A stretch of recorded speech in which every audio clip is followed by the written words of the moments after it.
வணக்கம். 11 மணி செய்திகளுக்கு வரவேற்பது நான் நந்தா. முதலில் இந்த நேரத்திற்கான தலைப்புச் செய்திகளை பார்க்கலாம்.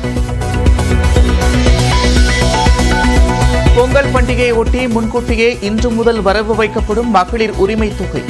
1000 ரூபாய் வரவு வைக்கப்படுவது தொடர்பாக அனுப்பப்படும் குறுஞ்செய்திகள்.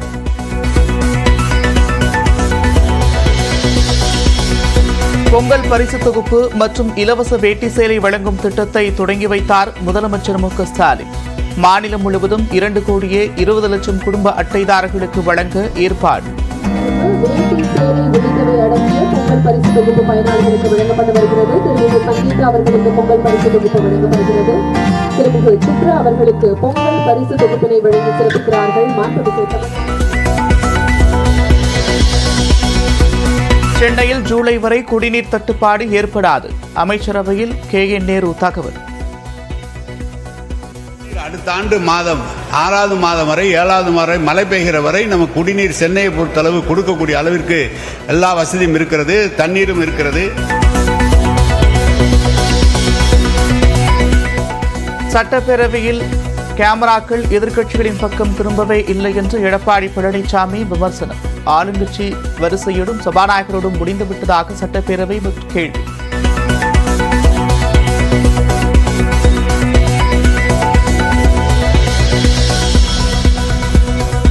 பெரியார் குறித்த பேச்சை கண்டித்து சென்னையில் சீமான் இல்லம் முன்பு குவிந்த தந்தை பெரியார் திராவிடர் கழகத்தினர். நாம் தமிழர் கட்சி நிர்வாகிகளின் கார் கண்ணாடியை உடைத்ததால் பரபரப்பு.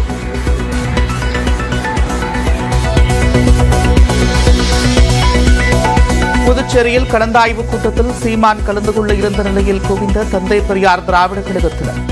மண்டபத்திற்கு செல்லாத வகையில் போலீசார் குவிப்பு.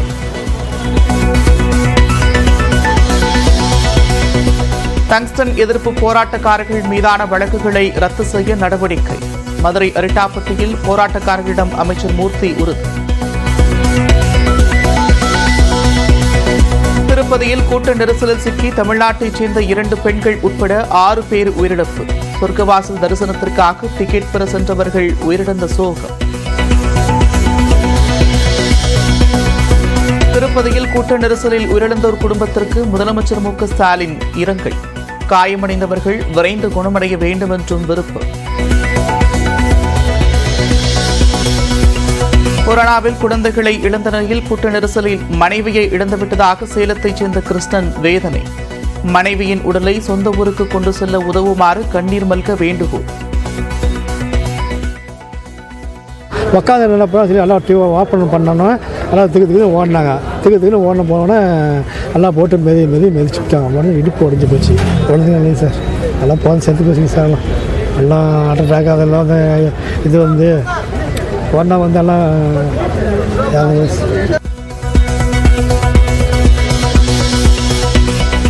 சபரிமலையில் பக்தர்களின் கூட்டத்தை குறைக்க புதிய கட்டுப்பாடு.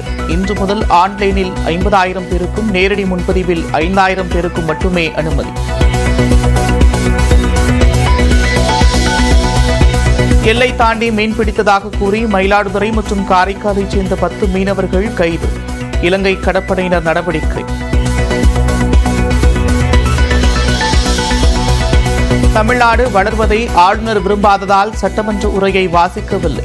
முரசொலி நாளேட்டில் விமர்சனம். கள்ளக்குறிச்சி மாவட்டம் சின்னசேலம் அருகே 2 இருசக்கர வாகனங்கள் மோதி விபத்து. காயமடைந்த ஒருவருக்கு சிகிச்சை.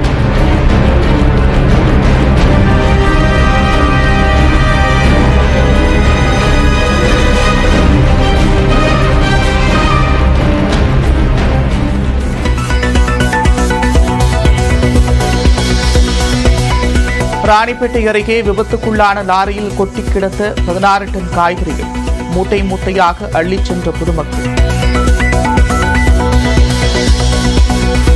அமெரிக்காவின் கலிபோர்னியா மாகாணத்தில் கட்டுக்கடங்காமல் பரவும் காட்டுத்தீ. குடியிருப்பு பகுதிகளுக்கும் பரவியதால் 30,000க்கும் அதிகமானோர் வெளியேற்றம். மைதான சீரமைப்பு பணிகள் முடிவடையாததால் சாம்பியன்ஸ் கோப்பை கிரிக்கெட் தொடரை பாகிஸ்தானில் நடத்துவதில் சிக்கல். அனைத்து போட்டிகளும் ஐக்கிய அரபு அமீரகத்திற்கு மாற்றப்பட வாய்ப்பு.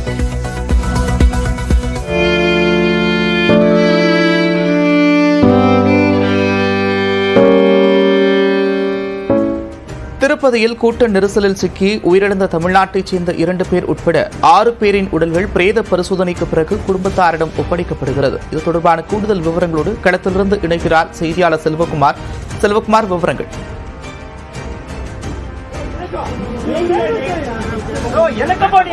திருப்பதியில் வைகுண்ட ஏகாதசிக்காக இலவச டோக்கன் வழங்கும் போதே லட்சக்கணக்கான மக்கள் ஒரே நேரத்தில் ஒன்று திரண்டதால் கடுமையான ஒரு நெரிசல் ஏற்பட்டு 6 பேர் உயிரிழந்திருக்கிறார்கள்.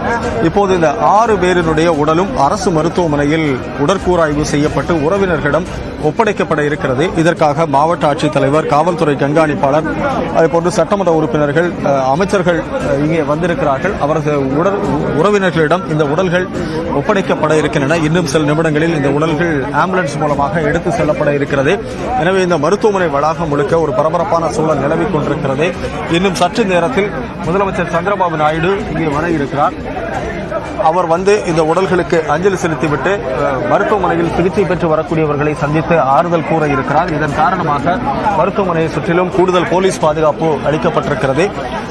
இந்த மருத்துவமனை இப்போது காவல்துறையினுடைய பாதுகாப்பு வளையத்திற்குள் கொண்டு வரப்பட்டிருக்கக்கூடிய ஒரு சூழல். எனவே உறவினர்கள் கண்ணீர் வல்க இங்கே காத்திருக்கக்கூடிய ஒரு சூழலும் இருந்து கொண்டிருக்கிறது. இன்னும் சற்று நேரத்தில் இந்த உடல்கள் இங்கிருந்து எடுத்து செல்லப்பட இருக்கக்கூடிய சூழ்நிலையில் மருத்துவமனை வளாகம் முழுக்க அரசியல் கட்சி நிர்வாகிகள், சட்டமன்ற உறுப்பினர்கள், அமைச்சர்கள் இங்கே வந்திருக்கிறார்கள். முதலமைச்சரின் வருகைக்காகவும் அவர்கள் காத்திருக்கிறார்கள். இன்னும் சற்று நிமிடத்தில் ஒரு 10 நிமிடங்களுக்குள் முதலமைச்சர் சந்திரபாபு நாயுடு இங்கே வர இருக்கிறார். வந்து உடல்களுக்கு அஞ்சலி செலுத்திய பின்னர் அவரது உடல்கள் 6 பேரினுடைய உடல்களும் சொந்த ஊருக்கு அனுப்பப்பட இருக்கிறது. அதில் சேலம் மாவட்டத்தை சேர்ந்த மல்லிகாவினுடைய உடலும் எடுத்து செல்லப்பட இருக்கிறது. அவரது கணவரும் இங்கே வந்திருக்கிறார். அவரும் நேற்று இந்த கூட்ட நெரிசலில் சிக்கியதாக கூறுகிறார். நானும் என் மனைவியும் கூட்ட நெரிசலில் சிக்கிக் கொண்டோம். எங்களை வந்து கீழே விழுந்தவுடன் எங்க மேல மிதிச்சு தான் பல பேர் ஓடி போனாங்க. கத்துனோம், யாருமே அதை கண்டுக்கல. எங்களை மாதிரி பல பேர் பாதிக்கப்பட்டாங்க அப்படிங்கிறதையும் சொல்லியிருந்தாங்க. நன்றி செல்வகுமார், விவரங்கள். புதுச்சேரியில் நடைபெறும் கலந்தாய்வு கூட்டத்தில் நாம் தமிழர் கட்சியின் தலைமை ஒருங்கிணைப்பாளர் சீமான் பங்கேற்க இருக்கும் நிலையில் பெரியார் குறித்த அவரது பேச்சுக்கு எதிர்ப்பு தெரிவித்து அந்த பகுதிக்கு அருகே குவிந்த தந்தை பெரியார் திராவிட கழகத்தினர் உள்ளிட்டோரை காவல்துறையினர் கைது செய்திருக்கின்றனர். இது தொடர்பான கூடுதல் விவரங்களோடு இணைக்கிறார் செய்தியாளர் இளவமுதன். விவரங்கள். தந்தை பெரியார் குறித்து சீமான் பேசிய பேச்சுக்கு கண்டனம் தெரிவித்து பெரியாரின் ஆதரவாளர்கள் இன்று போராட்டத்தை நடத்துவதாக அறிவித்திருந்தார். இதற்கேற்ப சீமான் கட்சி நிகழ்ச்சியில் பங்கேற்பதாக லெனின் வீதியில் உள்ள ஒரு கீர்த்தி மகால் என்ற மண்டபத்துக்கு வருவதாக இருக்கிறது. 11 மணிக்கு அவர் வருவார் என்று அறிவிக்கப்பட்டிருந்தது. இதனை அறிந்தவுடன் தான் அவர்கள் பெரியார் ஆதரவாளர்கள் லெனின் வீதியில் முனையில் உள்ள சுப்பையா சிலை அருகே கூடியிருந்தார்கள். சீமானுக்கு எதிராக அவர்கள் கோஷம் எழுப்பினார்கள். அவருக்கு எதிரான பேனர்கள் பிடித்திருந்தார்கள். சீமானின் புகைப்படத்துக்கு